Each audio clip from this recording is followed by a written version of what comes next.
자, 오늘은 여호수아 고별 설교의 결론 부분을 한번 생각해 보도록 하겠습니다. 자신의 마지막의 때가 다가옴을 깨닫게 되었던 여호수아는 이제 자신의 모든 사역을 마무리하면서 이스라엘 백성들에게 마지막 당부 사항을 이야기하고 있습니다.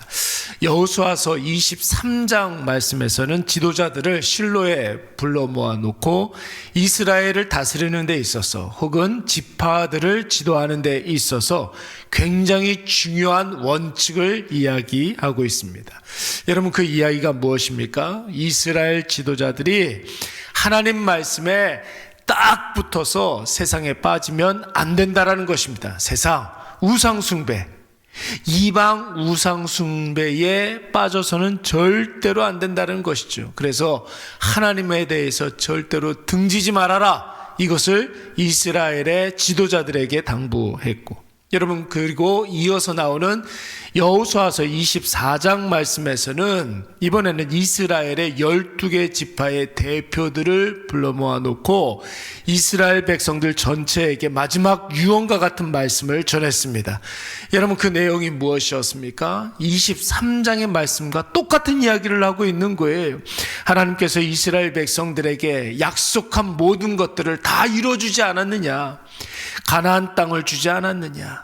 너희가 애굽에서 종살이하던 그때에 너희에게 자유를 주지 않았느냐? 또 이스라엘 백성들이 밤하늘에 떠있는 이 별과 같이 번성케 되는 놀라운 복락도 허락해 주셨고, 또 가나안 땅에서 모든 전쟁에서 승리케 하는 놀라운 은혜를 하나님께서 부어주셨다. 그렇다면 너희들도 언약의 당사자들이니 하나님께 대하여서 반드시 지켜야 할 이행사항을 꼭 지켜야 한다라는 것입니다. 여러분, 그것이 무엇입니까? 여호수아서 23장 말씀에서 똑같이 말씀하셨던 것처럼 세상 이방 우상에 빠져서 헤매지 말고 오직 유일하신 하나님께 딱 붙어서 오직 하나님만 바라보고 오직 말씀에 순종해야 한다라는 것입니다. 그리고 오늘 본문의 말씀에 보시면은 그 유명한 여호수아 고별 설교의 마지막 유언과 같은 말씀이 나오고 있습니다. 이방의 우상을 다 치워버리고 오직 유일하신 하나님만 섬기라는 것이, 혹시 정말 하나님 섬기기가 싫거든 마음대로 한번 너희들 우상숭배 한번 해보라는 거예요. 그 일의 결과가 어떻게 되는지 똑똑히 보게 될 것이라는 겁니다. 가끔, 자주는 아니지만 신앙생활의 계기가 나 자신의 죄인됨을 깨닫고 하나님의 사랑과 은혜를 깨닫고 하나님께 돌아오는 것이 아니라 개인의 열심, 이 당면한 문제에 대한 해결책, 상황의 모면으로 신앙생활 시작했던 성도들이 하나님이 자신이 원하는 것을 주지 않는다 하여서 신앙을 버리고 교회를 떠나서 세상으로 돌아가는 것을 종종 보게 됩니다. 여러분, 그들의 이야기를 가만히 이렇게 들어보면 거의 똑같은 이야기를 해요. 어떤 이야기 합니까? 나는 할 만큼 했는데, 교회 나오라고 그래서 교회 나왔는데, 예배 드리라고 그래서 예배 드렸는데 하나님께서 계속 침묵하고 계신다라는 거예요.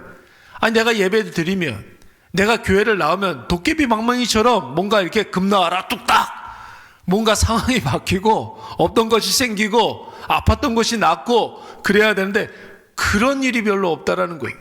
그렇다면 하나님 없는 게 분명하다, 이렇게 결론을 내리시는 분들이 종종 있습니다. 여러분, 이런 이야기를 들으면 얼마나 마음이 아픈지 모릅니다. 하나님을 지금 누구 수준으로 보는 거예요? 자기 자신의 수준으로 보는 거예요.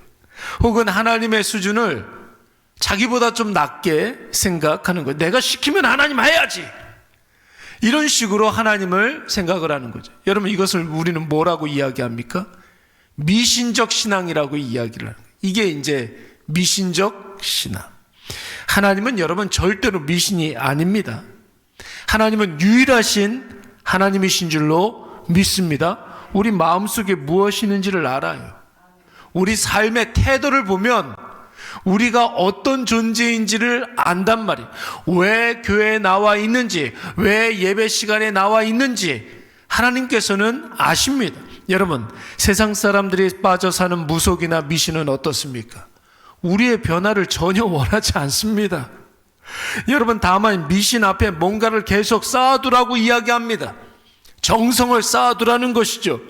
그 정성을 쌓아두는 것인데 보이는 것으로 쌓아둬야 한다라는 것입니다. 그것이 절이라면 여러분 몇백 번 해야 된다는 것이죠. 최소한 1000번은 해야 된다는 거예요. 이걸 쌓아두라는 것입니다.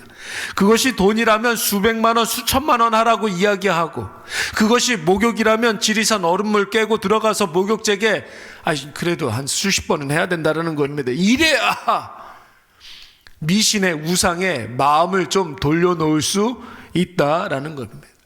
그렇게 많이 쌓아두면 미신이나 우상이 달래진다라는 거예요. 미신의 저주라면 그 저주를 풀어줄 수가 있는 것이고, 그것이 우상의 진노라면 그 진노를 풀어줄 수 있다라는 것입니다. 여러분, 인간의 노력으로 기껏 할 수 있는 것이 피조물에게 절이나 하고 미신과 우상의 마음을 달래주고 귀신의 마음을 풀어주는 것뿐이라면 여러분, 이 얼마나 인간 자체가 허무하고 무의미한 존재입니까? 여러분, 참된 하나님은 우리에게 진실한 변화를 기대하시는 줄로 믿습니다.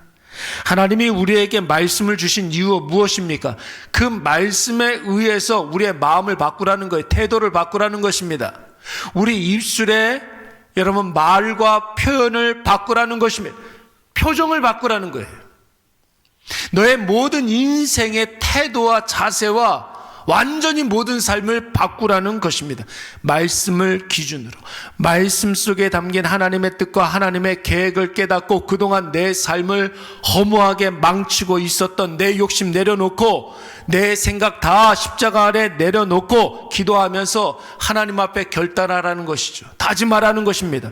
오직 하나님의 말씀대로만 살겠습니다. 내가 그 말씀에 순종하겠습니다. 그래서 이제는 세상의 속임수에 빠지지 아니하고 내 욕심의 거짓말에 넘어가지 아니하고 하나님 하시는 그 생명 살리는 일에 내가 동역자로 살면서 나의 삶을 통하여 하나님의 뜻을 이루어가겠나이다. 여러분, 이것이 바로 우리가 신앙생활을 하는데 궁극적인 목적이 되는 줄로 믿습니다. 이게 바로 여러분 참된 신앙인 거예요. 하나님의 백성이 되어서 하나님의 뜻대로 살고 하나님의 역사하심의 동역자로 사는 삶의 기쁨을 여러분 여호수아는 그간의 자신의 삶을 통하여서 깨닫게 되었던 것이죠. 그래서 자신이 사랑하는 민족 이스라엘 백성들에게 너희들 한번 해보라는 거예요. 그러나 나와 내 집은 오직 여호와만 섬기겠노라. 세상 앞에 선포한 줄로 믿습니다. 여러분, 늘 반복해서 말씀을 드리지만 예수 없이 자기 마음대로 살던 사람이, 세상의 우상 숭배에 빠져서 살던 사람이 어느 날 자신에게 찾아온 빛 대신 예수 그리스도를 인격적으로 만나고 나면 여러분 삶에 중요한 세 가지 변화가 생기게 됩니다. 예수 그리스도를 구주와 주님으로 영접하면 반드시 일어나는 세 가지 변화가 있어요.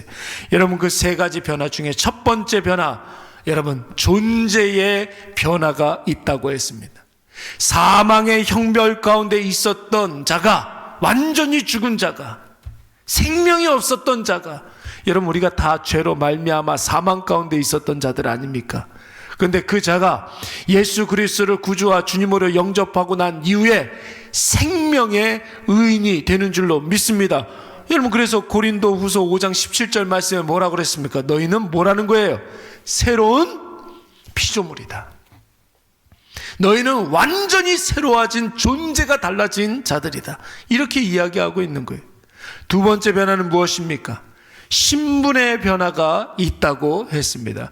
여러분, 신분의 변화는 뭐예요? 억만 죄악 가운데 죄인이었던 자가 이제는 하나님의 자녀가 된 줄로 믿습니다. 하나님의 자녀가 되었다. 우리 이제는 사망 가운데 있는 죄인이 아니라 하나님의 자녀가 되어서 하나님 자녀의 권세를 누리게 된 줄로 믿습니다. 그래서 영접하는 자, 곧 그 이름을 믿는 자들에게는 하나님의 자녀의 권세가 주어졌다고 그랬어요. 세 번째 변화는 뭡니까? 우리는 소속의 변화예요. 소속의 변화. 우리가 사는 곳은 세상이지만 여러분, 우리가 예수 믿기 전에는 귀신의 하수인이었어요. 사탄의 하수인이었습니다. 죄의 종이었습니다. 그러나 이제는 하나님께서 우리에게 무엇을 주셨어요? 하나님 나라를 허락해 주신 줄로 믿습니다. 이 땅 가운데 살지만 우리는 여러분 소속이 어디예요? 하나님 나라의 백성이란 말이에요. 이 자부심이 있으시기 바랍니다. 여러분, 이것이 바로 우리가 예수 그리스도를 믿는 이유가 되는 것이죠. 예수 믿는 효능감이라고 이야기할 수가 있어요.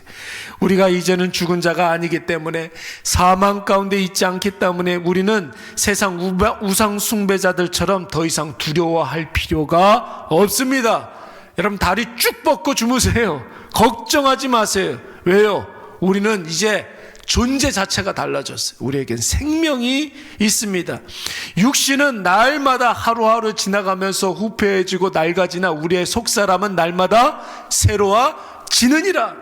그래서 이 땅 가운데 당하는 여러 가지 고난은 경한 것이라고 그랬어요. 장차 올 여러분 영광에 중한 것이 우리에게 오는 줄로 믿습니다. 그러니까 두려워할 필요가 없죠. 그리고 우리는 하나님의 자녀가 된 줄로 믿습니다. 자녀는 부모가 책임자가 되고 부모가 보호자가 되잖아요.